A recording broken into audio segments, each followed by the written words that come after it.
Hello? Hello? Hello, doctor? Hello, doctor.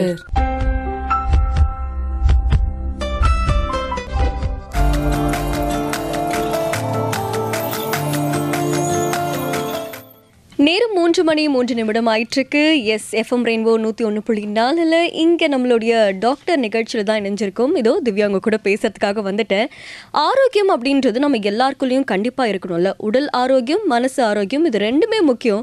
So அதை பார்த்துக்கிறதுக்காக நிறைய வழிமுறைகள் இருக்குது. அதை கடைபிடிக்கிறதுக்காக நிறைய டாக்டர்ஸ் நம்மக்கிட்ட பல விஷயங்களை கலந்துரையாடிட்டு இருக்காங்க. அப்படி இன்னைக்கு நம்மளுடைய ஹலோ டாக்டர் நிகழ்ச்சியில் யார் இணைஞ்சிருக்காங்கன்னா, நரம்பியல் நிபுணர் டாக்டர் கே ரவிக்குமார் அவர்கள் தான் இணைஞ்சிருக்காங்க. வணக்கம் டாக்டர். ஹலோ. வணக்கம். ஓகே டாக்டர், இன்னைக்கு வந்து நேயர்களும் நம்ம கூட நிறைய கேள்விகளுக்கு கேள்வி கேட்க போகிறாங்க. நீங்களும் நிறைய பதில்களை சொல்ல போகிறீங்க. நானும் சில கேள்விகளோடு வந்திருக்கேன். அதுக்கும் உங்களுடைய பதில்கள் நிச்சயமாக தேவை. கண்டிப்பாக எல்லா கேள்விகளுக்கும் பதில் சொல்கிறேன். ஓகே, ஸோ இன்னைக்கு நம்மளுடைய நிகழ்ச்சியில் டாக்டர் இணைஞ்சிருக்காங்க. நீங்களும் உங்களுடைய கேள்விகளை கேட்கலாம். 29860038 அல்லது 2952055554. முதல்ல நம்ம டாக்டர் கிட்ட என்ன கேள்வி கேட்க போகிறோம் அப்படின்னா, பொதுவாக குழந்தைகளுக்கு வரக்கூடிய இந்த வலிப்பு பிரச்சனை அப்படின்றது என்ன டாக்டர்? குழந்தைங்களுக்கு வலிப்பு பிரச்சனைன்றது வரலாம். அதாவது வலிப்பு, கை கால் வலிப்பு அப்படின்னு சொல்லுவோம். காக்காய் வலிப்புன்னு பொது வட்டாரத்தில் சொல்லுவாங்க. அதாவது கை கால் வலிச்சு, அதாவது வந்து கை கால் வெட்டி ஒரு மூமெண்ட்டாக வந்து அதை தான் வந்து வலிப்பு அப்படிங்கிறத சொல்கிறாங்க. ஸோ அதாவது பிரெயினுடைய ஃபங்க்ஷன்ஸில் கண்ட்ரோலில் இல்லாமல் கை கால் திடீர்னு அசைவு வரதோ, இல்லை கண் ஒரு பக்கமாக போகிறதோ, இல்லை தலை ஒரு பக்கமாக திரும்புறதோ, இல்லை வாய் திடீர்னு கோணலாக போகிறதோ, பிரெயினோட கண்ட்ரோல் இல்லாமல், அதாவது அவங்களுடைய கண்ட்ரோல் இல்லாமல் கை கால் திடீர்னு எக்ஸசிவாக இன்வாலண்ட்ரி மூமெண்ட்ஸ் வரதோ அதுதான் வலிப்பு அப்படின்னு சொல்லுவோம். இது உடம்புல எந்த மாதிரி வருது, ஒரு பக்கம் வருதா, இல்லை ரெண்டு பக்கம் வருதா, இல்லை முகத்தில் மட்டும் வருதா, அது பொறுத்து அதுக்கேற்ற மாதிரி அதுக்கு விதவிதமான பேர் இருக்குது. வலிப்பு அப்படிங்கிறது உலகத்தில் யாருக்கு வேணால் வரலாம். பிறந்த குழந்தையிலேருந்து வயதான முதியவர்கள் வரைக்கும் யாருக்கு வேணால் வரலாம். எந்த வயசில் வேணால் வரலாம், எப்போ வேணாலும் வரலாம். ஆனால் ஒவ்வொருத்தருக்கும் அதுக்கேற்ற மாதிரி காரணங்கள் வெவ்வேறு மாறும். குழந்தைங்களை பொறுத்த வரைக்கும் பொதுவாக நம்ம அதிகமாக பார்க்குறது ஜுரம் வந்து வர வலிப்பு, அதாவது ஃபெப்ரல் சீசர்ஸ்னு சொல்லுவோம். அதுதான் பொதுவாக யூஸ்வலாக காமனாக பார்க்குறது. அது இல்லாமல் மற்ற விஷயங்களும் இருக்குது. ஓகே டாக்டர், நேரும் இணைஞ்சிருக்காங்க. வணக்கம், யார் இங்கேருந்து பேசுகிறீங்க?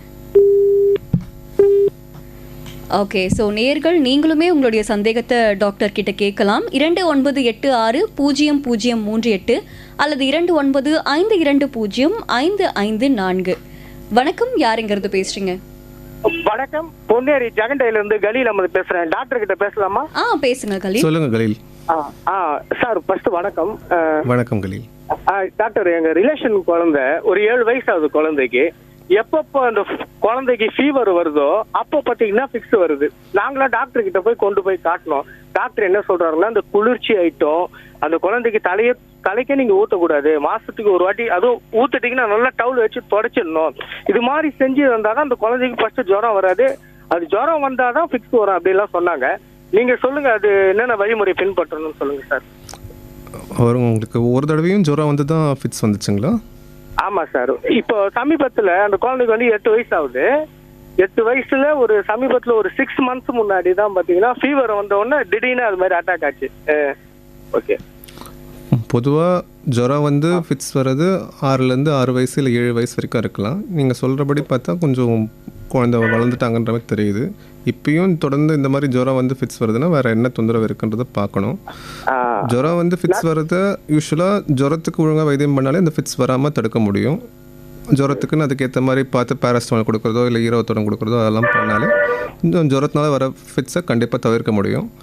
இப்போது 8 வயசு ஆகுதுங்களா? ஆமா சார், 8 வயசு ஆகுது பாப்பாக்கு. இப்பயும் தொடர்ந்து இந்த மாதிரி ஜுரம் வந்து ஃபிட்ஸ் வருதுன்னா வேற ஏதாவது தொந்தரவு ஏதாவது இருக்கான்றதை கண்டிப்பாக பார்க்கணும். ஸோ ஒரு நியூரலஜிஸ்ட் பார்க்கணும்ல சார்? ஆமாம் ஆமாம், கண்டிப்பாக பார்க்க வேண்டியது அவசியம். Okay, thank you Khaleel. Very good sir, very good, thank you. Okay, so நீங்களுமே வந்து நரம்பியல் நிபுணர் டாக்டர் கே ரவிக்குமார் அவர்கள்கிட்ட உங்களுடைய சந்தேகங்களை கேட்கலாம். டாக்டர், பொதுவாக குழந்தைங்களுக்கு இந்த மாதிரி ஜுரம் வந்தாலே ஃபிக்ஸ் வந்துடுது அப்படின்னு சொல்கிறாங்கல்ல, இது வலிப்பை தாண்டி வேறு ஏதாவது விஷயம் இருக்கா? அதாவது குழந்தைங்களோட பிரெயின் வந்து இம்மெச்சூர் பிரெயின். அதாவது குழந்தைங்க வளர வளர பிரெயினும் கொஞ்சம் கொஞ்சமாக வளர்ந்து அதுக்கேற்ற மெச்சூர் ஆகுது. ஸோ ஜுரம் வரும்போது உடம்புல எல்லா விஷயமே ஆக்டிவேட் ஆகிற மாதிரி பிரெயினுக்கும் அதுக்கு உண்டான இம்பல்ஸ்லாம் ஆக்டிவேட் ஆகி உங்களுக்கு ஃபெப்ரல் சீசர்ஸ், அதாவது ஜுரம் வந்து வலிப்பாக வருது. இது வந்து சின்ன குழந்தைங்கள ப்ரிடாமினெண்ட்டாக பார்ப்போம். யூஸ்வலாக 6 monthsலேருந்து 6 years, அதிகபட்சம் 6.5 years அந்த ஏஜ்லாம் பார்ப்போம். அதுக்கு மேலேயும் ஒரு குழந்தைக்கு திரும்ப வருதுன்னா அது வெறும் காய்ச்சல்னால வந்து வலிப்புன்னு இக்னோர் பண்ணாமல் வேறு ஏதாவது தொந்தரவு இருக்கான்லாம் கொஞ்சம் எக்ஸாமின் பண்ணி பார்க்க வேண்டியது அவசியம். ஓகே டாக்டர், இன்னொரு நேர் லைனில் இருக்காங்க. வணக்கம், யார் இங்கேருந்து பேசுகிறீங்க? நான் கொடுங்கூர்லேருந்து கல்யாணி பேசுகிறேம்மா. பேசுங்க, டாக்டர் கிட்ட பேசுங்க. சொல்லுங்கள் மேடம். வணக்கம் டாக்டர். வணக்கம் மேடம், சொல்லுங்கள். எனக்கு வந்து 72 years ஆகுது சார். சொல்லுங்கள். எனக்கு வந்து பைபாஸ் பண்ணியிருக்காங்க. ஆனால் இந்த காலில் வந்து இந்த 2 கால்லையுமே இந்த சுண்டு விரல் கடைசி விரலுக்கு கீழே நரம்பு அப்படியே இழுக்கிற மாதிரி இருக்கு டாக்டர். ஏன் அதனால? உங்களுக்கு சுகர் உண்டுங்களாம்மா? சுகர் வந்து கண்ட்ரோலில் தான் இருக்கு டாக்டர். இப்போ ஒரு 2 years கண்ட்ரோலில் தான் இருக்கு. 2 கால் விரல்லுமே இழுக்கிற மாதிரி இருக்குங்களா? கடைசி விரல் கிட்ட தான் ரொம்ப இதுக்கு அப்படியே ஓரம், அந்த பாதை ஓரத்துல இருக்கும் பாருங்களா, அது அப்படியே வலிக்கிறது. அதுக்கு நான் வந்து ரொம்ப வலின்னா பேராசிட்டமால் தான் போடுறேன். அது போடலாமா டாக்டர்? இல்லை, நீங்கள் சொல்கிற பிரச்சனை 2 கால்லையுமே இருக்குன்னா காலுக்கு வர நரம்புல ஏதாவது தொந்தரவு தான் இருக்குன்னு பார்க்கணும். 2 கால்லையும் ரொம்ப ரேராக தான் வருது. ஒரு வாரம் இந்த சைடு வந்ததுன்னா ஒரு 15 days அப்புறம் அடுத்த காலில் வருது, அந்த மாதிரி வருது. நீங்கள் சொல்கிற பிரச்சனை காலில் இருக்க நரம்பு தொந்தரவான்றதை பார்க்கணும். 2 கால்லையுமே இருக்குன்னா சில சமயங்களில் சுகர்னால, நாள்பட்ட சுகர்னால காலில் இருக்க நரம்புல பாதிப்பு ஏற்பட்டு வரலாம். இது அந்த மாதிரி தொந்தரவு தானா அப்படின்றத நேரில் கொஞ்சம் எக்ஸாமின்லாம் பண்ணி பார்த்து காலில் இந்த மாதிரி தொந்தரவு இருக்குன்னு பார்த்துட்டு சொல்கிறது சரியாக இருக்குமா? காமிக்கலாம்ல டாக்டர்? என்னம்மா? ஹார்ட் 3 months ஒன்ஸ் செக்கப்புக்கு போகிறேன், அவர்கிட்டே சொல்லலாம் இல்லையா? நீங்கள் சொல்கிற பிரச்சனை ஒரு நரம்பு பிரச்சனையாக தெரியுது. ஆனால் ஒரு நரம்பியல் நிபுணரை பார்க்குறது நல்லதாக இருக்குமா? Okay, thank you doctor. Thank you. Doctor, குழந்தைங்களுக்கு இந்த மாதிரியான அறிகுறிகள் எப்படி இருக்கும் டாக்டர்? இந்த வலிப்பு நோய்க்கான அறிகுறிகள் அப்படின்னா எதை சொல்லுவீங்க? அதாவது பொதுவாக குழந்தைங்களை பொறுத்த வரைக்கும் அதிகமாக பார்க்குறது இந்த ஜுரம் வந்து வர ஃபிட்ஸு. ஸோ ஜுரம் வந்து அதுக்கப்புறமா வர வலிப்பு வந்து திடீர்னு குழந்தைக்கு 2 பக்கம் கை காலும் ரொம்ப அதிகமாக வெட்டுற மாதிரியோ இல்லை உதைக்கிற மாதிரியோ, கண்ணெல்லாம் கொஞ்சம் அப்படி மேலே சொருகி, வாய்ப்பல்லெல்லாம் அப்படி கடிக்கிற மாதிரி, சில சமயம் நாக்கு கடிச்சிக்கிற மாதிரி, வாயிலேருந்து கொஞ்சம் ஜொல் விழுறதோ, இல்லை நாக்கு கடிச்சிக்கிட்டாலும் சில சமயம் கொஞ்சம் லேசாக ரத்தம் வரதோ, இந்த மாதிரிலாம் இருக்கும். ஸோ அந்த கை கால் உதைக்கிறது, கை கால் வெட்டுறது அப்படிங்கிறது சில பேருக்கு 1 நிமிஷம் 2 நிமிஷம் இருக்கலாம், இல்லை அதிகபட்சம் 5 நிமிஷம் இருக்கலாம். பட் அந்த மாதிரி ரொம்ப அதிகமாக போகும்பொழுது அந்த நிமிஷங்கள் ரொம்ப 5 நிமிஷம்லாம் அப்படி ஆகும்போது உடனே குழந்தைய கூப்பிட்டு போய் பக்கத்தில் ஒரு ஹாஸ்பிட்டலில் காட்டுறது அவசியம். இல்லை அடிக்கடி ஏற்கனவே ஃபிட்ஸ் வர குழந்தையாக இருந்தால் அவங்களுக்கு ஏற்கனவே சில மருந்துகள்லாம் கொடுத்துருப்பாங்க. அந்த நேரத்துக்கு எமர்ஜென்சிக்குன்னு யூஸ் பண்ணுறதுக்கு சில மருந்தெல்லாம் கொடுத்துருப்பாங்க. அந்த மருந்துகளை யூஸ் பண்ணலாம். இதே கொஞ்சம் வளர்கிற குழந்தைங்கள், அதாவது வந்து ஒரு ஸ்கூலுக்கு போகிற குழந்தைங்களாக இருந்தாங்கன்னா, இப்போ கிளாஸில் அவங்க வந்து பாடம் கவனிக்கிறாங்கன்ற மாதிரியே இருக்கும். சில சமயம் கன்சமட்டாமல் ஒரே இடமா அப்படியே வெறிச்சு பார்த்துக்கிட்டு இருப்பாங்க. கூப்பிட்டா அந்த நேரத்துக்கு ரெஸ்பான்ஸே இருக்காது. அது வந்து ஆப்சன்ஸ் சீஜர்ஸ்னு ஒரு வகை டைப் சொல்லுவோம். ஸோ அந்த சீஜர்ஸில் அவங்க வந்து நார்மலாக பேசிகிட்டு இருப்பாங்க, இல்லை நார்மலாக விளையாடிட்டு இருப்பாங்க. திடீர்னு ஒரு 5 செகண்ட் இல்லை 10 செகண்ட்க்கு அவங்களுக்கு என்ன நடக்குன்னே தெரியாது. ஒரே இடமா பார்த்துக்கிட்டு இருப்பாங்க. வாய் அந்த நேரத்துக்கு சப்பு கொட்டுறதோ, இல்லை கையை கொஞ்சம் மாற்றி அசைக்கிறதோ, லேசாக அந்த மாதிரி அசைவுகள்லாம் இருக்கலாம். ஸோ அது ஆப்சன்ஸ் சீஜர்ஸ்னு சொல்லுவோம். தொடர்ந்து அந்த மாதிரி, அதாவது வந்து பேரண்ட்ஸ் தான் அது யூஸ்வலாக கவனிப்பாங்க, இல்லை சில சமயம் டீச்சர்ஸ் கவனிப்பாங்க. அது அந்த மாதிரிலாம் இருக்குன்னு தெரிஞ்சால் உடனே நரம்பியல் நிபுணர்கிட்ட காட்டுறது அவசியம். ஓகே, கண்டிப்பாக நீங்கள் சொன்ன மாதிரி ஸ்கூலில் படிக்கும் போது இந்த மாதிரியான சிம்டம்ஸ்லாம் இருக்கும். கூட இருக்கவங்க அது எப்படி அணுகணும் டாக்டர்? அந்த மாதிரி ஒரு இன்சிடென்ட் நடந்துருச்சு, ஒரு குழந்தைக்கு அந்த மாதிரி வலிப்பு வந்துடுச்சுன்னா பக்கத்தில் இருக்கக்கூடிய டீச்சர்ஸோ இல்லை மற்ற ஃப்ரெண்ட்ஸோ எப்படி அதை அணுகணும்? முதல்ல கண்டிப்பாக தெரிஞ்சிக்க வேண்டியது டீச்சர்ஸ் தான் அதுக்கு ஃபஸ்ட்டு கவனிப்பாங்க. ஸோ அவங்களுக்கு தான் இதை பற்றி நல்ல விஷயம் தெரியணும். இந்த மாதிரி ஒரு குழந்தைக்கு கை கால் வெட்டி ஃபிட்ஸ் வரும்போது முதல்ல அவங்கள ஒரு சைடாக, ப்ரிஃபரபிளி லெஃப்ட் சைடாக ஒரு ஓரமாக அப்படி படுக்க வைக்கணும். அப்படி அந்த ஃபிட்ஸ் வரும்போது அந்த நேரத்துக்கு அவங்க கை கால் எதுலேயும் இடிச்சிக்காமல் கவனமாக பார்த்துக்க வேண்டியது அவசியம். அந்த நேரத்துக்கு கையில் எதுவும் சாவியோ இல்லை வேறு எதுவும் கொடுக்குறதெல்லாம் கண்டிப்பாக பண்ணக்கூடாது. வாயிலேருந்து நுர வந்துச்சுன்னா அதை ஜஸ்ட் சாதாரணமாக வைப் பண்ணி விட்டால் போதும். யூஸ்வலாக 2 minutes 3 minutesல ஸ்டாப் ஆகிடும். தொடர்ந்து இருக்க வேணும், உள்ள பேரண்ட்ஸ்க்கு இன்ஃபார்ம் பண்ணணும். அண்ட் ரொம்ப அதிகமாக ஆகிற பட்சத்தில் ஹாஸ்பிட்டலுக்கு கூட்டு வரதுக்கு அதுக்குண்டான வழிமுறைகளை செய்யணும். ஓகே, ஏன்னா நான் கூட நிறைய பேரை பார்த்துருக்கேன். சப்போஸ் இப்படி ஒரு விஷயம் நடந்துருச்சுன்னா உடனே கையில் இருக்கிற இரும்போ சாவியோ எடுத்து கொடுக்குறாங்க. இது முற்றிலும் தவறு. அதனால் ஒரு பிரயோஜனமும் இல்லை. கையில் சாவி கொடுக்குறனாலையோ இல்லை இரும்பு ராடு கொடுக்குறனாலையோ கண்டிப்பாக சுத்தமாக அந்த மாதிரி எதுவும் இந்த ஃபிட்ஸும் கண்டிப்பாக நிற்காது. ஃபிட்ஸ் அதுவாகவே யூஸ்வலாக ஒரு 2 minutes 3 minutesல இல்லை அதிகபட்சம் 5 minutesல யூஸ்வலி நின்றுடும். ஒரு 95% பேஷண்ட்ஸ்க்கு அதுவாகவே தன்னால் நின்றுடும். சாவி கொடுக்குறதுனால தான் நின்றுச்சு அப்படிங்கிறது முற்றிலும் தவறான கருத்து. ஓகே, ஒரு பெரிய மித்தை உடைச்சிருக்கீங்க நீங்கள். கண்டிப்பாக. ஓகே, ஸோ நேர்களே நீங்களும் வந்து டாக்டர் கிட்ட நிறைய கேள்விகளை கேட்கலாம். கால் பண்ண வேண்டிய எண் 29860038 அல்லது 2952055554. நம்ம கூட நரம்பியல் நிபுணர் டாக்டர் கே ரவிக்குமார் அவர்கள் இருக்காங்க. எனக்கு தெரிஞ்ச ரிலேட்டிவோட ஒரு குழந்தை டாக்டர், அவங்களுக்கு வந்து ஒரு வயசு இருக்கும் போதே இந்த மாதிரி குழந்தைக்கு ஃபீவர் வந்திருக்கு, அப்போ ஃபிக்ஸ் வந்திருக்கு. பட் அவங்களுக்கு அது ஃபிக்ஸாக இல்லையான்னு தெரியலை. டாக்டர் கிட்ட எடுத்துகிட்டு போய் காட்டும் போது அவங்களுக்கு லைட்டாக ஃபிக்ஸ் வந்திருக்கு அப்படின்னு சொல்லியிருக்காங்க. ஆனால் 5 வயசுக்கு உட்பட்ட குழந்தைங்களுக்கு இது வரது இயல்பு அப்படின்னு சொல்கிறாங்க. அது உண்மையாகவே அதுதானா? ஏற்கனவே சொன்ன மாதிரி இந்த 6 மாதத்துலேருந்து 6 வயசு வரைக்கும் குழந்தைங்க வளர்ந்துக்கிட்டு இருக்காங்க. அவங்களோட பிரெயின் இன்னும் இம்மெச்சூராக இருக்குது, வளர்ந்துட்டே இருக்காங்கன்றால. ஸோ அந்த மாதிரி நேரத்தில் ஃபீவர் வந்து ஃபிட்ஸ் வரதுன்றது இயல்பான விஷயம். பட் அந்த ஃபிட்ஸ் என்ன மாதிரி இருக்குது, எப்படி இருக்குது, ஒரு இந்த 24 மணி நேரத்தில் எத்தனை வாட்டி ஃபிட்ஸ் வந்துச்சு, எவ்வளோ நிமிஷம் இருந்துச்சு, இதெல்லாம் ரொம்ப முக்கியமான விஷயம். ஏன்னா வெறும் ஒரு 5 நிமிஷம் 10 நிமிஷம் 2 பக்கம் கை கால் உதச்சி வருது, ஃபீவர் வந்து தான் வந்துச்சு, ஒரே வாட்டி தான் மொத்தமாகவே வந்திருக்கு அப்படின்னா ஓகே, அதனால் ஏற்பட்டதை விட்டுடலாம். இதுவே ஒரு பக்கம் தான் வருது, ஒரு பக்கம் கையிலையோ கால்லையோ தான் வருது, இல்லை தலை திரும்பி கண் ஒரு பக்கம் திரும்பி வருது, இல்லை அது வந்து 15 நிமிஷத்துக்கு மேலே இருக்குது, 20 நிமிஷத்துக்கு மேலே இருக்குது, இல்லை ஒரே நாளுக்குள்ளே 2-3 வாட்டி திரும்ப வந்துச்சு அப்படின்னா அதெல்லாம் காம்ப்ளெக்ஸ் ஃபெப்ரைல் சீஜர்ஸ்னு சொல்லுவோம். ஸோ அதெல்லாம் கொஞ்சம் தொந்தரவு இருக்குன்னு அர்த்தம். ஸோ அதுக்கு என்னென்னு எவாலுவேட் பண்ண வேண்டியது அவசியம். ஓகே டாக்டர், நம்ம கூட ஒரு நேயர் இருக்காங்க. வணக்கம், யார் எங்கேருந்து பேசுகிறீங்க? வணக்கம் மேடம், என் பேர் ஸ்ரீனிவாசன், குரம்பேட்டிலேருந்து பேசுகிறேன். ஸ்ரீனிவாசன், டாக்டர் கிட்ட பேசுகிறீங்களா? Okay ma'am, thank you madam. வணக்கம் ஸ்ரீனிவாசன், சொல்லுங்கள். வணக்கம் சார். சொல்லுங்கள் ஸ்ரீனிவாசன். சார் எனக்கு 58 வயசு ஆகுது சார். சொல்லுங்கள் சார். எனக்கு வந்து அடிக்கடி யூரின் வர வியாதி இருக்கு சார். சரி. அதுக்கு வந்து ப்ராஸ்டேட் செக்கப்பு, அப்புறம் வந்து பெனிஸ் எல்லாமே செக் பண்ணுறேன் சார். சுகரம் கிடையாது. நரம்பு தளர்ச்சியால் அது வரதுக்கு சான்ஸ் இருக்கா சார்? உங்கள் கேள்வி கரெக்டான கேள்வி. அதாவது நரம்பு பிரச்சனைனால இந்த மாதிரி அடிக்கடி யூரின் வரலாமா கேட்டால் கண்டிப்பாக வரலாம். பொதுவாகவே இந்த மாதிரி அடிக்கடி யூரின் வரத்துக்கு நிறைய விஷயங்கள், நிறைய காரணங்கள் இருக்குது. நீங்கள் சுகருக்கு ஏற்கனவே பார்த்துட்டேன்றீங்க, யூராலஜிஸ்ட் டாக்டரையும் பார்த்துருக்கேன்ற மாதிரி சொல்கிறீங்க. ப்ராஸ்டேட் தொந்தரவு இருக்குன்னு சொன்னாங்களா? 15 மினிட்ஸுக்கு ஒரு வாட்டி இருக்கு சார். ஆனால் நான் ஏற்கனவே லிக்கர் கன்சியூம் பண்ணியிருந்தேன் சார். இப்போ 2 வருஷமா விட்டுட்டேன். சரி, ஆக நீங்கள் அடிக்கடி யூரின் போகிறீங்க அப்படின்றது தெரியுது. ஸோ உங்களுக்கு தொந்தரவு நரம்பியல் பிரச்சனைகளாக இருக்கிறதுக்கான வாய்ப்புன்றது இந்த கேள்வி கேட்டிங்கன்னா இருக்குன்னு தான் சொல்ல முடியும். நம்ம என்னன்றதை அதை ஒன்றும் ஃபர்தராக சில விஷயங்களை செக் பண்ணி பார்த்துட்டு தான் நம்ம கன்ஃபார்ம் பண்ண முடியும். Thank you sir. சரிங்களா? ஒரு நரம்பியல் நிபுணரை நேரில் பார்த்து ஆலோசனை பெற்றுக்கோங்க. ரொம்ப நன்றி சார்.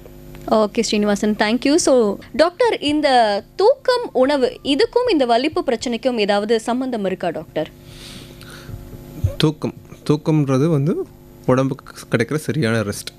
ஸோ நாள் ஃபுல்லாக குழந்தைங்க ஓடுறாங்க, விளையாடுறாங்க, படிக்கிறாங்க, ஸ்கூலுக்கு போகிறாங்க, வராங்க. ஸோ அந்த மாதிரி நேரத்தில் நைட்டில் அவங்க தூங்குற தூக்கத்தில் தான் பாடியோட மெட்டபாலிசம், அதாவது உடம்புக்குள்ளே இருக்க அந்த கெட்ட சத்தெல்லாம் ஃபுல்லாக மெட்டபாலிஸ் ஆகி உடம்புல இருந்து வெளில நீக்கிற விஷயம் தூக்கம். ஸோ அந்த தூக்கம் சரியாக இல்லை அப்படின்னா கண்டிப்பாக ஃபிட்ஸ் உள்ள பேஷண்ட்ஸ்க்கு, ஃபிட்ஸ் உள்ள குழந்தைங்களுக்கு கண்டிப்பாக ஃபிட்ஸ் ஜாஸ்தி ஆகிறதுக்கோ இல்லை வரத்துக்கோ வாய்ப்புன்றது இருக்குது. ஸோ வலிப்பு நோய் உள்ள குழந்தைகளாகட்டும், வலிப்பு நோய் உள்ள பெரியவங்களாகட்டும் சரியான தூக்கம் ரொம்ப ரொம்ப அவசியம். பெரியவங்களுக்கு பொதுவாக வந்து 8 மணி நேரம் தூக்கம் அப்படின்னு சொல்லுவோம். குழந்தைங்களுக்கு அந்தந்த வயசுக்கு ஏற்ற மாதிரி இத்தனை மணி நேரம் தூங்கணும் அப்படின்னு இருக்குது. ஸோ அத்தனை மணி நேரம் சரியான தூக்கன்றது கண்டிப்பாக அவசியம். சாப்பாடு அப்படின்னு எடுத்துக்கிட்டிங்கன்னா சரியான நேரத்துக்கு சாப்பாடு எடுக்கிறதுன்றது மூளைக்கு நம்ம கொடுக்குற சரியான குளுக்கோஸ்னு அர்த்தம். அது சரியாக போகலை, உடம்பு ரொம்ப வருத்திக்கிட்டு நம்ம சரியாக சாப்பிடாமல் இருக்கோம்னா அந்த நேரத்துக்கு மூளைக்கு சரியான குளுக்கோஸ் போகலை அப்படின்னா உடம்புல ரத்தத்தோட சுகர் குறைஞ்சி இந்த மாதிரி ஃபிட்ஸு அப்படின்றது வரலாம். இது போக வலிப்பு நோய் உள்ள குழந்தைங்களுக்குன்னு மருந்து மாத்திரைகள் தவிர கீட்டோஜெனிக் டயட்னு ஒரு டயட் தனியாக இருக்குது. அதாவது வந்து மருந்து மாத்திரைலாம் கொடுத்து கண்ட்ரோலே ஆகலை அப்படின்னா அந்த டயட்டை குழந்தைங்களுக்கு யூஸ்வலாக பொதுவாக ட்ரை பண்ணுறது உண்டு. அந்த டயட் ஃபாலோ பண்ணால் அவங்களுக்கு அந்த வலிப்பு வரதெல்லாம் இன்னும் கொஞ்சம் குறையறதுக்கான வாய்ப்புன்றது இருக்குது. ஓகே டாக்டர், நம்ம கூட நேயர் ஒருத்தவங்க இணைஞ்சிருக்காங்க. வணக்கம், யார் இருந்து? வணக்கம், திருவள்ளிக்கேணி ராமானுஜம். ராமானுஜம் சார், சொல்லுங்க. ஆமா, வணக்கம் டாக்டருக்கு. வணக்கம் ராமானுஜம் சார், சொல்லுங்க. எனக்கு என்னன்னா தலைவலி அடிக்கடி வருதுங்க. ஐ டெஸ்ட் பண்ணிட்டு ஐல எனக்கு ஆல்ரெடி நான் வந்து விஷுவலி இம்பேக்ட், நான் பிளைண்ட் ஆனதுனால கண்ணுல எந்த ப்ராப்ளமும் இல்லை அப்படின்ட்டாங்க அவங்க. பட் ஆனா தலைவலி வருது, கொஞ்சம் வெயில் பட்டா கூட தலைவலி வருது, டேப்லெட்ஸ் யூஸ் பண்ணிக்கணும் அவ்வளவுதான்ட்டாங்க. டாக்டர் ஒரு வாட்டி ஏதோ பேசும்போது சொன்னாரு, நீங்க நரம்பு டாக்டரை பார்த்தாதான் தெரியும். நரம்பு டாக்டரை கேட்டா அவரும் இதே எடுத்து பார்த்துட்டு ஒன்றே இல்லை சார் உங்களுக்கு அப்படின்றார்.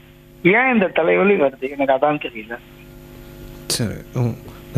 தலைக்கு ஸ்கேன்லாம் எடுத்து பார்த்துட்டு ஸ்கேன்ல எதுவும் தொந்தரவு எதுவும் இல்லைன்னு சொல்லிட்டாங்க. நார்மலா தான் இருக்கு சார். எம்ஆர்ஐ ஸ்கேன் கூட எடுத்தாரு. ஆனா எனக்கு ஒரு 15 நாள் ஒரு தடவை தலையில ஒரு தடவை டார்ட் யூஸ் பண்ணாதான் அது குறையும். வேற எந்த டேப்லெட்டுமே குறையல, டார்ட் தான் யூஸ் பண்றேன். டாட் டேப்லெட் அந்த மாதிரி நம்ம அடிக்கடி யூஸ் பண்ணக்கூடாது. நீங்கள் தலைவலி தொடர்ந்து இருக்கிற மாதிரினா நீங்கள் உங்கள் நரம்பியல் நிபுணரை கேளுங்க. உங்களுக்கு தலைவலி வந்து ஒரு வாரத்தில் எத்தனை நாள் இருக்குது இல்லை ஒரு மாதத்தில் எத்தனை நாள் இருக்குதுன்னு பார்த்து அதுக்கேற்ற மாதிரி சில மாத்திரைகள் கொடுப்பாங்க. அந்த மாதிரி மாத்திரைகள் போடும்போது உங்களுக்கு தலைவலி வர தன்மை கண்டிப்பாக குறையும். ஸ்கேன் மட்டும் இல்லாமல் வேறு சில விஷயங்களும் சில பிளட் டெஸ்ட்டு சில விஷயங்கள்லாம் பார்ப்போம். யூஸ்வலாக தலைவலி இருக்கும்பொழுது வேறு ஏதாவது பிரச்சனை இருக்கா அப்படின்றதெல்லாம் பார்ப்போம். ஸோ அதை பொறுத்து உங்களுக்கு ஏற்ற மாதிரி வைத்தியம் பண்ண சரியாக இருக்கும். இன்னும் தொடையில் ஒரே எரிச்சல், அதுக்கும் நீரோ டாக்டர் காட்டினேன். நான் நரம்பியல் காட்டினா அவர் ஒரு டேப்லெட் கொடுத்துருக்காரு, சாப்பிட்றேன். ஆனால் என்ன இருக்குன்னா அது அந்த 1 hour நின்னாக்க கொஞ்சம் பொறுக்கிற மாதிரி இருக்கு வெளியே. அவ்வளோதான், க்யூரா ஃபுல்லாக க்யூர் ஆகல. மருந்து தொடர்ந்து கண்டினியூ பண்ணிட்டு இருக்கேன் நான். அவருக்கு காட்டி 2 மாசத்துக்கு ஒரு தடவை வர சொல்றாரு, போறேன், மருந்து மாத்துறாரு, எழுதுறாரு, சாப்பிட்டுட்டு இருக்கேன். பட் ஆனா அந்த தொடை எரிச்சல் வந்து பொறுக்க முடியா இருக்க தவிர பியூரா கம்ப்ளீட்டா நிக்கல. கால் தொடையில எரிச்சல் இருக்கு அப்படின்றாரு. ஒரு இருக்கு கொஞ்சம் கொஞ்சமா ஆகும் சார் அப்படின்றாரு. அந்த இது இல்ல சார், அதுல சதை எரிக்கிற மாதிரி இருக்கு அதுல அப்படின்னு. எனக்கு 66 ஆகுது சார் ஏஜ். கால் தொடையில எரிச்சல் இருக்குன்னா அது வந்து காலுக்கு வர நரம்புகளில் தொந்தரவு இருக்கான்றது பார்க்கணும். ஸோ அதுக்குன்னு சில டெஸ்ட்டை பார்க்குற மாதிரி இருக்கும். உங்களுக்கு கொஞ்சம் எக்ஸாமின் பண்ணி பார்த்துட்டு அது அந்த நரம்புக்கு உண்டான விஷயம் தானே இல்லை வேறு ஏதாவது தொந்தரவான்றெல்லாம் பார்த்து அதுக்கேற்ற மாதிரி வைத்தியம் பண்ண வேண்டியது இருக்கும். நீங்கள் தொடர்ந்து ஒரு நரம்பியல் நிபுணர் பாருங்கள். சரிங்களா? ஓகே டாக்டர், நீங்கள் இந்த உணவு தூக்கம் அப்படின்றத பற்றி பேசுனீங்க. இந்த ஃபிட்ஸ் வந்த குழந்தைங்க பர்டிகுலராக இந்த மாதிரியான உணவு எடுத்துக்கணும் அப்படின்னு ஏதாவது இருக்கா? அதாவது பொதுவாக வீட்டில் செய்கிற உணவுகள் அதே தொடர்ந்து எடுத்துக்கலாம். ஸோ அவங்களுக்கு மருந்து மாத்திரைகளில் எந்த அளவுக்கு கண்ட்ரோல் இருக்குது, அந்த ஃபிட்ஸ் ஆரம்பித்ததுலேருந்து மருந்து மாத்திரைகள்லாம் எடுத்ததுக்கப்புறம் அந்த ஃபிட்ஸ் எந்த அளவுக்கு குறைஞ்சிருக்கு, எந்த அளவுக்கு பெட்டராக இருக்காங்கன்றதை பொறுத்து அவங்களுக்கு மாத்திரை டோஸ் எல்லாம் அட்ஜஸ்ட் பண்ணுறதெல்லாம் பண்ணுவாங்க. தொடர்ந்து ஒரு 2-3 மாத்திரை ஆட் பண்ணதுக்கப்புறமா அவங்களுக்கு ஃபிட்ஸ் குறையலை அப்படின்னா அதுக்கப்புறமா தான் அந்த கீட்டோஜெனிக் டயட்ன்ற அந்த ஆப்ஷனுக்குள்ளே போவாங்க. அதுக்குள்ளே போகும்போது அதுக்குன்னு சில உணவுகளை எடுத்துக்கணும், சில உணவுகளை தவிர்க்க வேண்டியதாக இருக்கும். ஏன்னா குழந்தைங்களை பொறுத்த வரைக்கும் எல்லா உணவுகளையும் எடுத்துக்குவாங்கன்னு நம்ம எதிர்பார்க்க முடியாது. அந்த கீட்டோஜெனிக் டயட்னா அதுக்குன்னு சில நெறிமுறைகள்லாம் இருக்குது, அதை கரெக்டாக ஃபாலோ பண்ணணும். அதை வந்து சில மாதங்கள் ஃபாலோ பண்ணால் தான் அதுக்குன்னு ரெஸ்பான்ஸ் சரியாக கிடைக்கும். ஓகே, சில மாதங்கள் அப்படின்னும் போது இப்போது ரொம்ப எக்ஸ்டீரியராக குழந்தைங்க பாதிக்கப்பட்டிருக்காங்க அப்படின்னும் போது அது எத்தனை காலம் இந்த மருந்து எடுத்துக்கிற மாதிரி இருக்கும்? பொதுவாக ஒரு ஃபிட்ஸ் வருதுன்னா அது அந்த எப்பிலெப்சி, அதாவது வந்து இந்த ஃபெப்ரல் சீசர்ஸ்லாம் இல்லாமல் எப்பிலெப்சி வலிப்பு நோய் உள்ள குழந்தைங்களுக்கு அது என்ன மாதிரி வலிப்பு அந்த டைப்ஸ் எல்லாம் பார்த்து அதுக்கேற்ற மாதிரி சில மருந்துகளை ஆரம்பிப்போம். அந்த மருந்து 1-2 வருஷம் யூஸ்வலாக போகும். அந்த 1-2 வருஷம் வரைக்கும் அவங்களுக்கு பெருசாக தொந்தரவு எதுவும் இல்லை, நல்லா பெட்டராக இருக்காங்க அப்படின்னா அதுக்கப்புறமா அந்த மருந்து டோசேஜை குறைக்கிறத பற்றியோ இல்லை ஸ்டாப் பண்ணுறத பற்றியோ பார்த்து யோசித்து முடிவெடுப்பாங்க. ஓகே டாக்டர், இந்த வலிப்பு பிரச்சனைக்கும் மரபணுக்கு ஏதாவது சம்மந்தம் இருக்கா டாக்டர்? பொதுவாக இந்த சுகர் அப்படின்றது நம்ம ஜெனட்டிக்காக வரும் அப்படின்னு சொல்லுவாங்க. அந்த மாதிரி இந்த வலிப்பு பிரச்சனைக்கும் இதுக்கும் ஏதாவது தொடர்பு இருக்கா? கண்டிப்பாக. மரபியல் ரீதியாக பார்த்திங்கன்னா உங்களுக்கு எந்த நோய்கள் வேணாலும் மரபியல் ரீதியாக வரலாம். அதுவும் வலிப்பு நோய்களில் சில விஷயங்கள்லாம் கண்டிப்பாக மரபியல் ரீதியாக வரலாம்.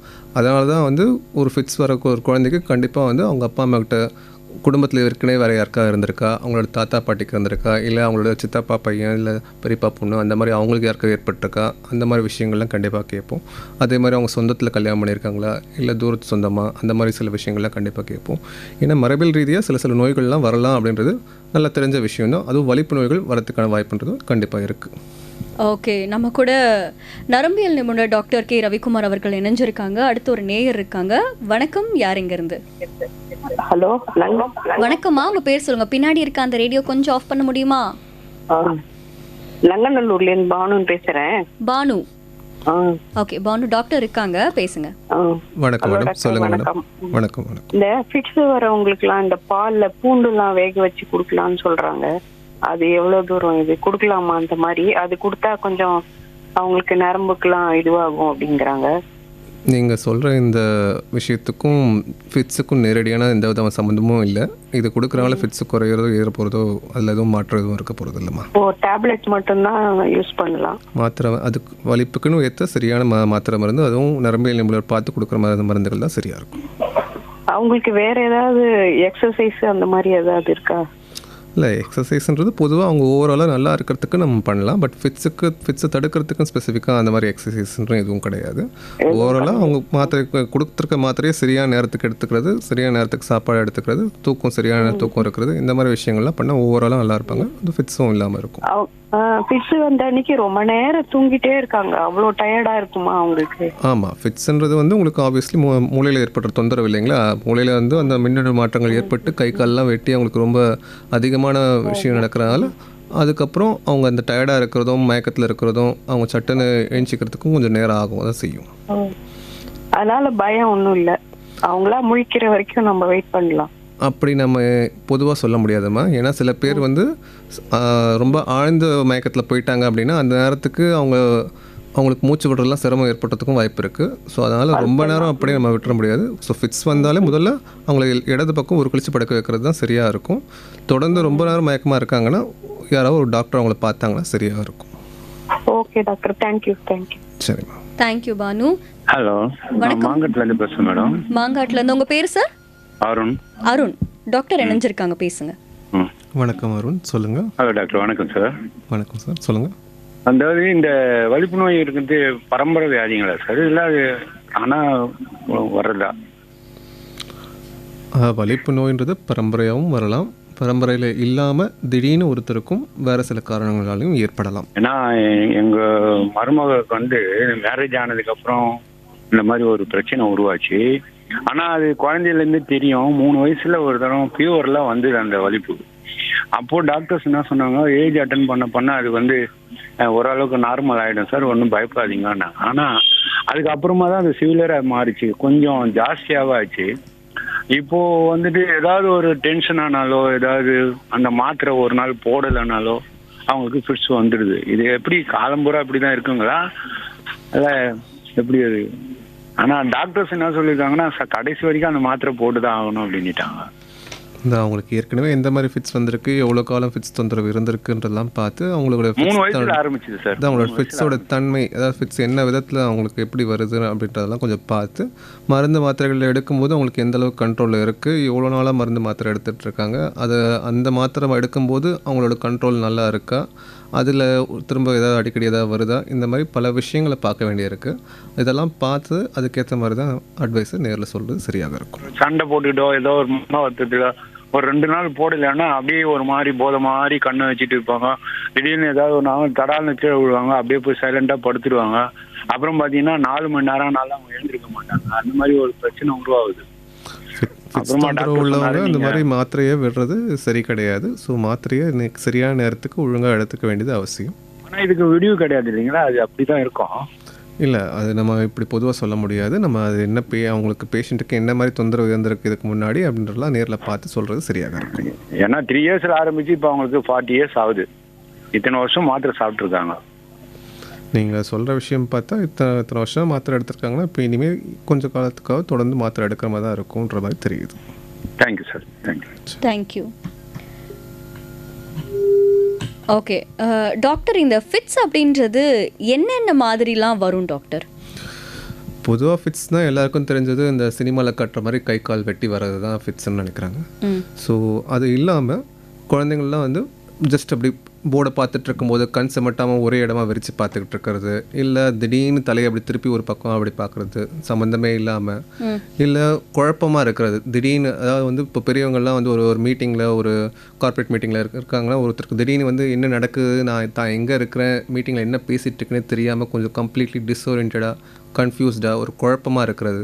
ஒரு ஃபியூ செகண்ட்ஸ்க்கு மட்டும் ஒரு குழப்பம் நடந்து தான் என்ன பண்ணிகிட்டு இருந்தேன், என்ன யோசிச்சுட்டு இருந்தேன், இன்னும் பேச வந்தேனே மறந்துடுச்சு அப்படின்ற ஒரு திடீர்னு ஒரு குழப்பம், இல்லை திடீர்னு கை தூக்கி போடுறது, காலையில் எழுந்தா ஒரு டம்ளர் பிடிச்சிட்டே இருக்காங்க, திடீர்னு தங்களை அறியாமல் கையிலேருந்து டம்ளர் திடீர்னு விட்டுறது, இந்த மாதிரிலாம் கூட ஃபிட்ஸ் விதவிதமாகவும் வரத்துக்கு வாய்ப்புன்றது இருக்குது.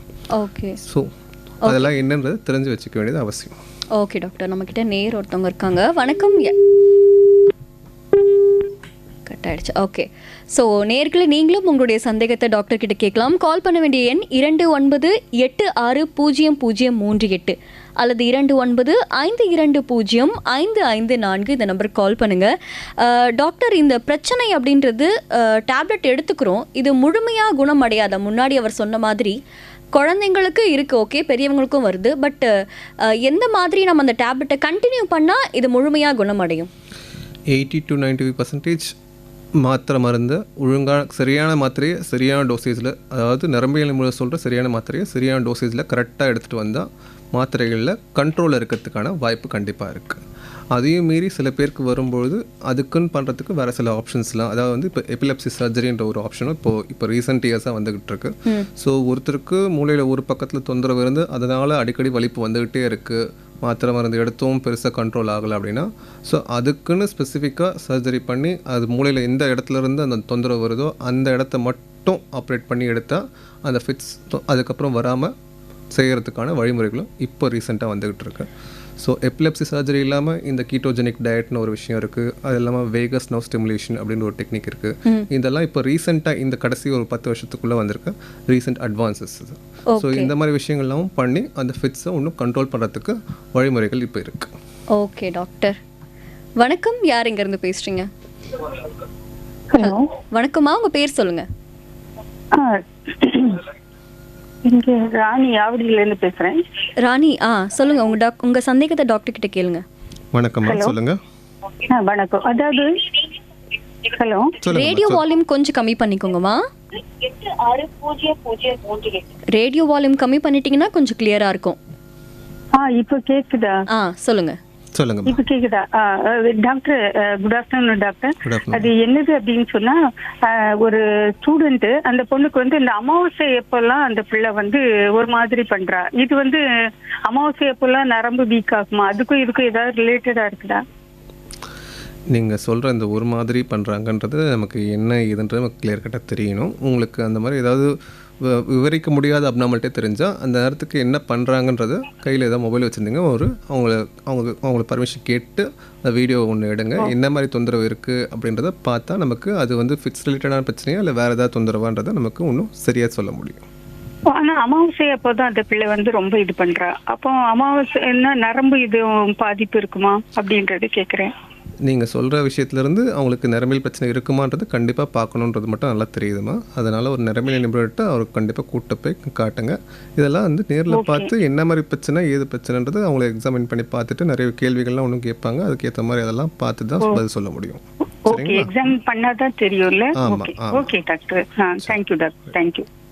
ஓகே டாக்டர், இந்த வலிப்பு நோய் வந்துருச்சு அப்படின்னா இசிஜி, எம்ஆர்ஐ இதெல்லாம் அவசியமா நமக்கு பரிசோதனையில்? இசிஜி அப்படிங்கிறது ஹார்ட்டுக்கு பண்ணுற விஷயம், மூளைக்கு பண்ணுறது இஇஜி, எலக்ட்ரோஎன்செஃபலோகிராம். அதாவது வலிப்பு தொந்தரவு இருக்குது அப்படின்னா மூளையில் எங்கேயோ ஒரு இடத்துல தொந்தரவு இருக்குன்றது அர்த்தம். ஸோ அது என்ன மாதிரி தொந்தரவு, எதனால் ஏற்பட்டுச்சு, அதாவது மூளையில் ஏதாவது கட்டி மாதிரி இருக்கா, இல்லை வேறு ஏதாவது பாதிப்பு ஏதாவது இருக்கா, ஏற்கனவே அடிப்பட்டு மூளையில் ஏதாவது தழும்பு ஏதாவது இருக்கா, வேறு ஏதாவது பிரச்சனை இருக்கா, இதை பார்க்குறதுக்கு எம்ஆர்ஐ ஸ்கேன் அப்படிங்கிறது தேவை. இசிஜி எப்படி இதே துடிப்பை கண்காணிக்குதோ அது மாதிரி இஇஜி மூளையோடைய அதுக்கு உண்டான துடிப்பை பார்க்குறது. அதில் அதுக்கு எதுவும் சில வேவ்ஸ்லாம் இருக்குது, ஆல்ஃபா வேவ்ஸ், பீட்டா வேவ்ஸ், சில விஷயங்கள்லாம் இருக்குது. அதெல்லாம் ட்ரைன்டு நியூரலஜிஸ்ட் வந்து பார்த்து அதுக்கேற்ற மாதிரி இவங்களுக்கு நார்மலாக இருக்கா, இவங்களுக்கு அப்நார்மலாக எந்த மாதிரி அப்நார்மலாக இருக்குது, ஏதாவது தொந்தரவு ஏதாவது இருக்கா, ஃபிட்ஸ் வரும்போது அதுக்குண்டான அறிகுறி வந்து இஜியில் தெரியுதா, அதெல்லாம் பார்த்து அதுக்கேற்ற மாதிரி வைத்தியம் பண்ணுவாங்க. ஓகே டாக்டர், பொதுவாக இந்த சுகர் வருது அப்படின்னுலாம் சொல்லுவாங்க, சுகர் கேன்சர்லாம் வரும்ல, அப்படி இருக்கவங்களுக்கு இந்த நரம்பு பிரச்சனை பாதிப்பு ஏற்படுறதுக்கு வாய்ப்பு இருக்கா டாக்டர்? சுகர் தொந்தரவு ஏற்கனவே இருக்குது, நாள்பட்ட சுகர் தொந்தரவாக இருக்குது அப்படின்னா கை காலில் இருக்க நரம்புகள் பாதிப்பு ஏற்படலாம். அதே சுகர் ரொம்ப கட்டுக்கடங்காமல் கண்ட்ரோலே இல்லாமல் ரொம்ப காலமாக இருக்குன்னா அதனால் மூளையில் ஸ்ட்ரோக் ஏற்பட்டு மூளையில் தொந்தரவுன்றது வரலாம். இல்லை சுகர் குறையுது, இல்லை ரொம்ப அதிகமாக ஏறுது, அந்த மாதிரி சமயங்களில் அதுவே அதனால் ஃபிட்ஸாகவும் வரத்துக்குன்றது வாய்ப்புன்றது இருக்குது. ஸோ நாள்பட்ட சுகர்னால உடம்புல நிறைய மாற்றங்கள் ஏற்படும். அதனால் நரம்பில் பாதிப்பு வரலாம், மூளையில் பாதிப்பு வரலாம், ஃபிட்ஸ்ன்ற தொந்தரவும் வரலாம். ஓகே டாக்டர், நேர் ஒருத்தவங்க இருக்காங்க. வணக்கம், யார் எங்கேருந்து பேசுகிறீங்க? வணக்கம் மேடம். வணக்கம், உங்கள் பேர் சொல்லுங்கள். செல்வ கணேசன், உங்கள் லைன் கொஞ்சம் கரக்கரன்னு இருக்கு, சிக்னல் இருக்க இடத்துக்கு போக முடியுமா? சரி. இல்லை உங்கள் லைன் ரொம்ப டிஸ்டர்ப்டாக இருக்குது. ஓகே டாக்டர், பொதுவாக இந்த ப்ரெக்னென்சி உமன்ஸ்க்குலாம் வந்து இந்த நரம்பு பிரச்சனை வரும் அப்படின்னு சொல்லுவாங்க. அது நார்மலாக அது டக்குன்னு ஏதாவது அஃபெக்ட் ஆகுதா, இல்லை அது உடலில் இருக்க பிரச்சனையினால அது வெளிப்படுதா டாக்டர்? ப்ரெக்னென்சி லேடிஸ்க்கு நரம்பு பிரச்சனைன்றது ஒரு பொதுவான ஒரு ஸ்டேட்மெண்ட்டு. ப்ரெக்னென்சி லேடிஸ்க்கு யூஸ்வலாக சில நரம்பியல் பிரச்சனைகள் காமனாக, அதாவது ஏற்கனவே ஃபிட்ஸ் உள்ள பேஷண்ட்னா ப்ரெக்னென்சி டைமிங்கில் சில சமயங்களில் அதுக்கேற்ற மாதிரி மருந்து மாத்திரை அட்ஜஸ்ட் பண்ண வேண்டியது அவசியம். அது கண்ட்ரோல் இல்லாமல் சில பேருக்கு ஃபிட்ஸ்ன்றது வரலாம். ஸோ அந்த நேரத்துக்கு அதுக்கேற்ற மாதிரி மாத்திரை போட வேண்டியது அவசியம். சில சமயங்களில் அவங்க சரியாக நீர் எடுத்துக்காமல் ரொம்ப டீஹைட்ரேஷன் ஆகிடுறாங்க அப்படின்னா ப்ரெக்னென்சி பேஷண்ட்ஸ்க்கு மூளையில் இருக்கிற ஒரு ரத்த குழாயில் அடைப்பு ஏற்பட்டு அதனால் தொந்தரவுன்னு வரலாம். அதனால் தலைவலி வலிப்பு அப்படின்றது வரதுக்கான வாய்ப்பு இருக்குது. பட் இது வந்து எல்லா ப்ரெக்னென்ட் லேடிஸ்க்கும் வரணும்னு அவசியம் கிடையாது. இது ஒரு சில பேருக்கு ஏற்கனவே அதுக்குன்னு சில ரிஸ்க் ஃபேக்டர்ஸ் அவங்களுக்கு இருந்தால் வரலாம். ஸோ இது எல்லா ப்ரெக்னென்ட் லேடிஸ்க்கும் நரம்பு ப்ராப்ளம் கட்டாயம் வரணுன்றது அவசியம் கிடையாது. சில நரம்பு பிரச்சனை ஏற்கனவே இருக்கும்போது ப்ரெக்னென்சி டைமிங்கில் கொஞ்சம் அது ஜாஸ்தி ஆகிறதுக்கு வாய்ப்பு இருக்குது. Okay doctor, thank you. Doctor, fits வர எல்லா பேஷண்ட்டுக்குமே அவசர சிகிச்சை அப்படின்றது தேவையா டாக்டர்? ஃபிட்ஸ் வரும்பொழுது அந்த நேரத்துக்கு அவங்கள சரியான பொசிஷனில், சேஃப்டி பொசிஷன், அதாவது ஒரு சைடாக படுக்க வைக்கிறது, ப்ரிஃபரபிளி அவங்கள லெஃப்ட் சைடில் ஒரு கழிச்சு படுக்க வைக்கிறது. அந்த நேரத்துக்கு அவங்களுக்கு கை கால் இடிக்காமல் பார்த்துக்கிறது, வேறு இந்த மாதிரி கையில் எதுவும் சாவி கொடுக்காமல் இருக்கிறது, கையில் இரும்பு ராட் கொடுக்காமல் இருக்கிறது, அதெல்லாம் கவனமாக பண்ணணும். ஏற்கனவே ஃபிட்ஸ் அடிக்கடி வர பேஷண்ட்டாக இருந்தால் அவங்களுக்கு அடிக்கடி வரும் பட்சத்தில் அதுக்குன்னு ஒரு ஸ்பெசிஃபிக்காக ஒரு மூக்கில் அடிக்கிற மாதிரி ஒரு ஸ்ப்ரே மருந்து ஒன்று கொடுத்துருப்பாங்க. அதாவது தொடர்ந்து ஃபிட்ஸ் ஒரு நிமிஷம் 2 நிமிஷத்துக்கு மேலே வருது அப்படின்னா அந்த ஸ்ப்ரேவை அந்த நேரத்துக்கு மூக்கில் கரெக்டாக அந்த ஸ்ப்ரே யூஸ் பண்ணுற மாதிரி இருக்கும். அதை யூஸ் பண்ணால் அந்த நேரத்துக்கு அது ஃபிட்ஸை நிப்பாட்டுற விஷயமா இருக்கும். பட் அதையும் மீறி சில பேருக்கு தொடர்ந்து ஃபிட்ஸ் வரும்போது கண்டிப்பாக அவங்கள ஹாஸ்பிட்டலுக்கு கூப்பிட்டு போய் ட்ரீட்மெண்ட் பண்ண வேண்டியது அவசியம். ஏன்னா தொடர்ந்து ஃபிட்ஸ் வரும்போது மூளை ரொம்ப பாதிப்பாகிறதுக்கு வாய்ப்பு இருக்குது. ஸோ அந்த நேரத்துக்கு ஃபிட்ஸை, அதாவது ஒரு 5 நிமிஷத்துக்கு மேலே போகுது அப்படின்னா அது ஸ்டேட்டஸ் எபிலெப்டிகஸ்னு சொல்லுவோம். அதாவது வந்து ஃபிட்ஸ் ரொம்ப தொடர்ந்து வந்து மூளையில் பாதிப்பு ஏற்படக்கூடிய பிரச்சனை இருக்குதுன்னு அர்த்தம். அதுக்கு மேலே ஃபிட்ஸ் தொடர்ந்து இருந்தால் மூளையில் பிரச்சனை ஏற்படும். அதை கண்ட்ரோல் பண்ண வேண்டியது, நிறுத்த வேண்டியது அவசியம். அதை அப்போ நிப்பாட்டல அப்படின்னா அதுக்கப்புறம் மூளையில் பர்மனெண்ட்டாக டேமேஜ் ஆகிறதுக்கான வாய்ப்பு இருக்குது. ஸோ அதனால் 5 நிமிஷத்துக்கு மேலே ஃபிட்ஸ் போகுதுன்னா கண்டிப்பாக அதுக்குன்னு உரிய வைத்தியம் பண்ண வேண்டியது அவசியம், ஹாஸ்பிட்டல் கூட்டு போக வேண்டியது அவசியம். ஓகே டாக்டர், நம்ம கூட ஒரு இணைஞ்சிருக்காங்க. வணக்கம். வணக்கம், யார் எங்கேருந்து பேசுகிறீங்க? வணக்கம் மேம், நான் சந்திரசேகர், வேலூர் மாவட்டம் காட்பாடியிலேருந்து பேசுகிறேன். சந்திரசேகர், டாக்டர் இணைஞ்சிருக்காங்க, பேசுங்க. வணக்கம் டாக்டர். வணக்கம் சந்திரசேகர் சார். டாக்டர், என்னுடைய ரிலேட்டிவ் ஒருத்தருக்கு 47 வயது ஆகுது. அவருக்கு வந்து இந்த நரம்பு பாத்தீங்கன்னா காலம்புற இழுக்குது அப்படின்னு சொல்றாரு டாக்டர். அதாவது எழுந்துக்கும் பொழுது குரக்களி அப்படின்னு சொல்லுவாங்க, ஒரு மாதிரி அன்கம்ஃபர்டபுளா இருக்கு. அதே பர்சனுக்கு வந்து இந்த கழுத்து இருக்கு பார்த்தீங்களா, இந்த ரிஃப்ளெக்ஸ் ரியாக்ஷன் அப்படின்னு சொல்ற மாதிரி அடிக்கடி ஒரு மாதிரி பண்ணிக்கிட்டே இருக்காரு, every ½ an hour to 1 hour once. அது பாக்குறவங்களுக்கும் கொஞ்சம் கஷ்டமா இருக்கு, அவருக்கே கூட கொஞ்சம் கஷ்டமா இருக்கு. அது வந்து செய்கையை மாத்திக்க முடியாத அவங்களுக்கு என்ன மாதிரியான ட்ரீட்மெண்ட் வேணும்? எனக்கு இதை பத்தி சொல்லுங்க. ரிஃப்ளெக்ஸ் ரியாக்ஷன்னா என்ன மூவ்மெண்ட் பண்றாருங்களா அவரோட? ஆமா ஆமா ஆமா, கழுத்தை ஆட்டிக்கிட்டே இருக்காரு எவ்ரி ½ an hour once, ஒரு மாதிரி ஒரு சைடா. சரி, நீங்கள் சொல்கிறதுலேருந்து அடிக்கடி கழுத்தை மூவ் பண்ணுற மாதிரி ஏதோ ஒரு பிரச்சனை இருக்குது, ஒரு மூவ்மெண்ட் டிஸார்டர் பிரச்சனையாக இருக்குன்றது தெரியுது. அதே பர்சனுக்கு காலையில் குரக்கலையும் இழுக்குது, அது குளிர்காலங்களும் ரொம்ப அதிகமாக இருக்குது. அது வந்து ஒரு காலில் வர நரம்புக்கு உண்டான பிரச்சனையாக தெரியுது, கழுத்தில் இருக்கிறது ஒரு மூவ்மெண்ட் டிஸார்டர் பிரச்சனையாக தெரியுது. இது அவரை நேரில் பார்த்து அந்த கழுத்தில் வர மூவ்மெண்ட் என்ன மாதிரி இருக்குது, எப்படி அசைவு இருக்குது, என்ன மாதிரி இருக்குன்னு பார்க்க வேண்டியது அவசியம். ஏன்னா அதுக்கேற்ற மாதிரி மூவ்மெண்ட் டிஸார்டர்ஸில் சில விஷயங்கள் இருக்குது. அதுக்குன்னு ஏற்ற மாதிரி சில மருந்து மாத்திரைகளும் இருக்குது. மருந்து மாத்திரைகள் கொடுத்து சரியான கண்ட்ரோல் இல்லைன்னா அதுக்குன்னு ஸ்பெசிஃபிக்காக ஏதாவது இன்ஜெக்ஷன் ஏதாவது போடணுமான்றலாம் பார்க்க வேண்டியிருக்கு. ஸோ அதை அவர் நேரில் பார்த்து அவரை எக்ஸாமின் பண்ணி அவருக்கு சரியான ஆலோசனை கொடுக்க வேண்டியது அவசியம். ஸோ ஒரு நரம்பியல் நிபுணர்கிட்ட அவர் நேரில் அழைச்சிட்டு போகிறது நல்லாயிருக்கும். Okay okay, thank you doctor. Thank you doctor. கடைசி கேள்வி, ஃபிட்ஸ் இருக்கக்கூடிய பேஷண்ட்ஸ்க்கு நீங்கள் என்ன அட்வைஸ் கொடுக்குறீங்க டாக்டர்? ஸோ ஃபிட்ஸ் உள்ள பேஷண்ட்ஸ் சில அட்வைஸை கரெக்டாக ஃபாலோ பண்ண வேண்டியது அவசியம். அதாவது நரம்பியல் நிபுணர் அவங்களுக்கு ஏற்கனவே பார்த்து இந்த மாதிரி ஃபிட்ஸ் இருக்குது, ஸோ அவங்களுக்கு இந்தந்த மாத்திரைகள் இந்த டோஸில் கொடுங்கன்னு சொல்லியிருப்பாங்க. அந்த மாத்திரைகளை சரியான நேரத்துக்கு கரெக்டாக எடுக்க வேண்டியது அவசியம். அதாவது ஒரு நாள் ஒரு வேளை மாத்திரையை விட்டுட்டாங்கன்னா கூட அவங்களுக்கு ஃபிட்ஸ் வரதுக்கான வாய்ப்புன்றது கண்டிப்பாக இருக்குது. ஸோ மாத்திரையை விடாமல் கரெக்டாக எடுக்க வேண்டியது அவசியம். அதுவும் குழந்தைங்களை பொறுத்த வரைக்கும் சில சமயம் மருந்துகள்லாம் சிரப்பில் கொடுப்பாங்க. ஸோ இத்தனை எம்எல் 2.5 ml இல்லை 3 ml அந்த மாதிரி ஸ்பெசிஃபிக்காக டோசேஜ் கொடுப்பாங்க. அந்த மருந்தை கரெக்டாக அந்த டோசேஜில் சரியாக எடுக்க வேண்டியது அவசியம். சப்போஸ் அவங்களுக்கு வர அந்த மூடியில் சரியாக அந்த டோசேஜ் சரியாக எடுக்க முடியலன்னா அவங்க ஒரு 5 ml சிரஞ்சு யூஸ் பண்ணி கரெக்டாக எத்தனை ml சொல்லியிருக்காங்களோ அத்தனை ml மருந்தை கரெக்டாக கொடுக்குறது சரியாக இருக்கும். தூக்கம், சரியான தூக்கம்ன்றது அவசியம். அதாவது அது குழந்தைங்களாக இருந்தாலும் சரி, பெரியவங்களாக இருந்தாலும் சரி. பெரியவங்களை பொறுத்த வரைக்கும் அட்லீஸ்ட் 7 to 8 மணி நேரம் தூக்கம், குழந்தைங்களை பொறுத்த வரைக்கும் அட்லீஸ்ட் ஒரு 9 to 10 மணி நேரம் தூக்கம், இது அவசியமானது. ஸோ தூக்கம் கெடாமல் பார்த்துக்க வேண்டியது அவசியம். ஸோ நைட்டில் ரொம்ப நேரமும் டிவி பார்த்துட்டு மொபைல் பார்த்துட்டு அப்படியே முடிச்சுட்டு இருக்கிறது கண்டிப்பாக தவிர்க்க வேண்டிய விஷயம்.